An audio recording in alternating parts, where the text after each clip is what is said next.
পাকিস্তানকে ধন্যবাদ জানালেন উপদেষ্টা আসিফ নজরুল।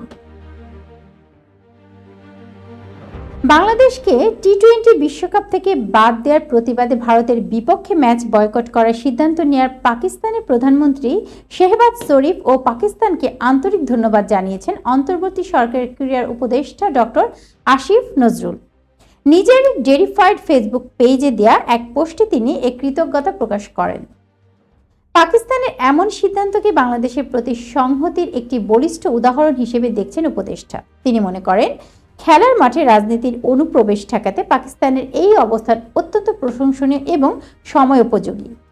ক্রীড়া উপদেষ্টা ডক্টর আসিফ নজরুল তার পোস্টে উল্লেখ করেছেন, পাকিস্তানের প্রধানমন্ত্রী শেহবাজ শরীফ বুধবার সে দেশের মন্ত্রিসভার বৈঠকে ভারতের বিপক্ষে টি-20 বিশ্বকাপের ম্যাচ না খেলার ঘোষণা দিয়েছেন।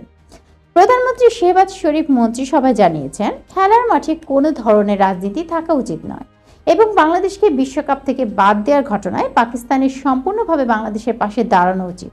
এই সিদ্ধান্তকে খুবই উপযুক্ত বলে অভিহিত করেছেন আসিফ নজরুল।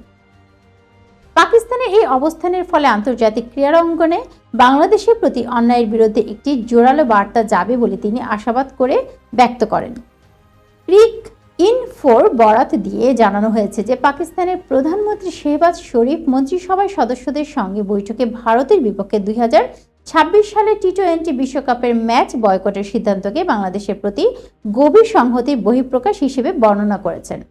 তিনি সাফ জানিয়েছেন যে টি-20 বিশ্বকাপ নিয়ে তার দেশ একটি পরিষ্কার অবস্থান নিয়েছে। খুব ভেবেচিন্তে নেওয়া এই সিদ্ধান্তের মূল লক্ষ্য হলো খেলার মাঠকে রাজনৈতিক প্রভাবমুক্ত রাখা এবং বস্তু প্রমিত দেশ বাংলাদেশের প্রতি সমর্থন জানানো। পাকিস্তানের এই সিদ্ধান্তের ফলে বৈশ্বিক ক্রিকেট রাজনীতিতে এক নতুন সমীকরণ তৈরি হয়েছে। দর্শক, এই ছিল এখনকার মতো। পরবর্তী সংবাদ দেখার আমন্ত্রণ জানিয়ে এখানে শেষ করছি। আল্লাহ হাফেজ।